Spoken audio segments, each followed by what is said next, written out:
Creepypastas are the ghost stories of the internet age, tales shared on forums, messages, boards, and social media, spreading from person to person like digital folklore. Some are short and mysterious, others are full universes with lore, characters, and fan theories. Today we're diving deep into the origin and backgrounds of the 10 most famous creepypastas. And if you grew up in the 2000s, 2018 to 2020, you are going to know all of these creepypastas. Starting off with number 10, we have The Rake.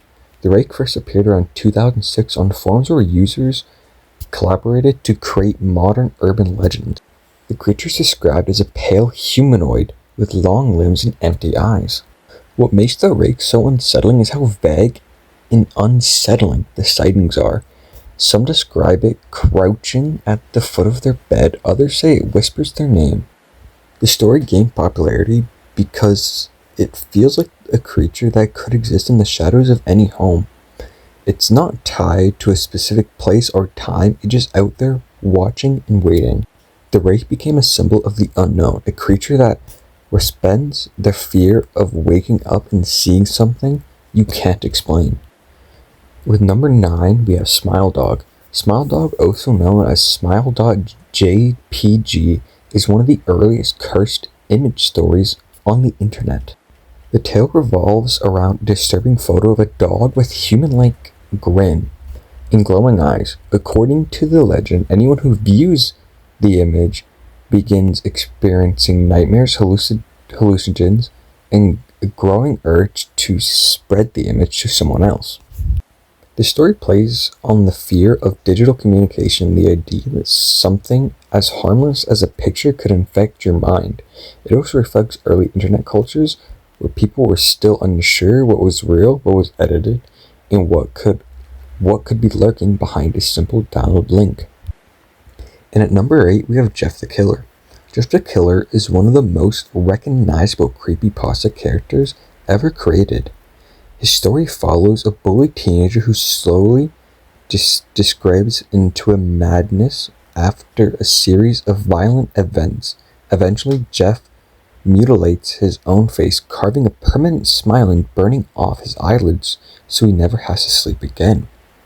The story spread rapidly because of the infamous image associated with it, a pale grinning face with huge eyes. While the image's true origin is debated, it became a symbol of early internet horror.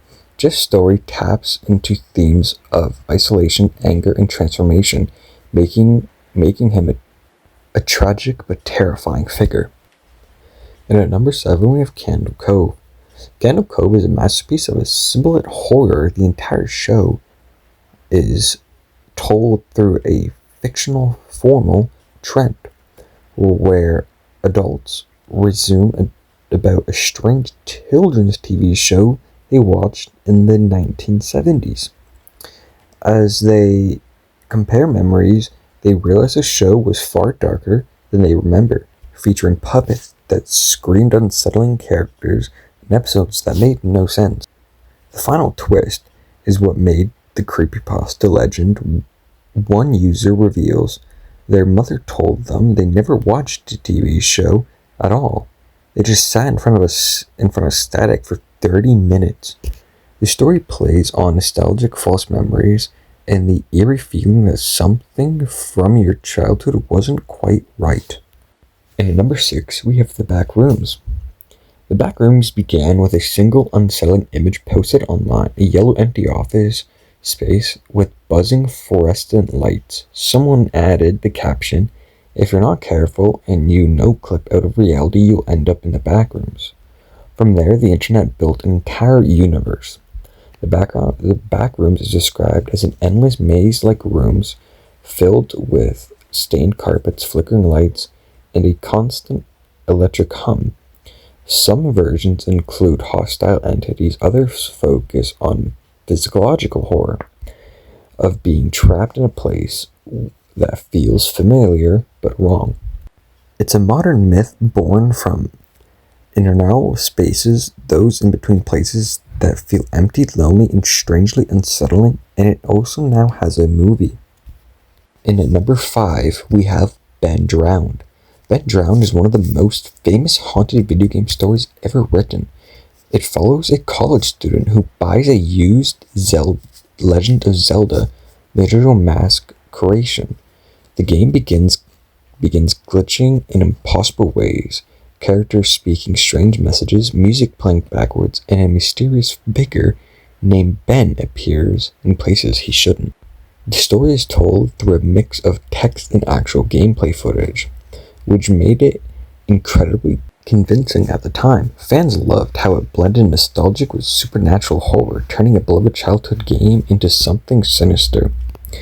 It's also incredible the idea of a digital ghost spirit that lives inside a code instead of haunting houses. At number 4, we have Slenderman.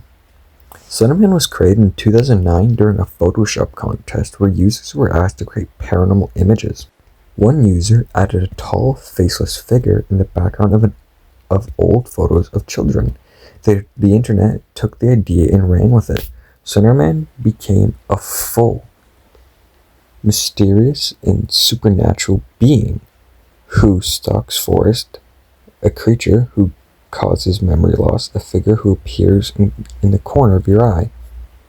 He inspired games, videos, and thousands of fan theories. Slenderman became the first truly massive internet-born monster, a modern boogeyman created entirely through creative imagination.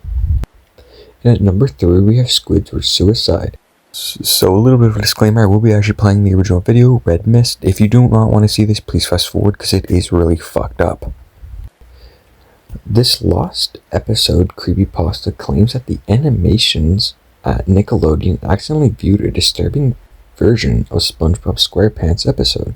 The story describes animations, unsettling music, and Squid's behaviors in ways no children's show should ever portray. The horror comes from the idea that something innocent and familiar could be twisted into something dark. Lost episode story began a whole saga. After this one, people loved the idea of hidden, forbidden versions of their favorite shows. And at number 2, we have the Russian sleep experiment. The story describes a secret experiment where prisoners were kept awake for days using mysterious gas. As the experiment continues, the subjects began acting strangely, whispering, screaming, and eventually behaving in ways that defies explanation. The story feels like a historical document, which is why so many people believed it was real.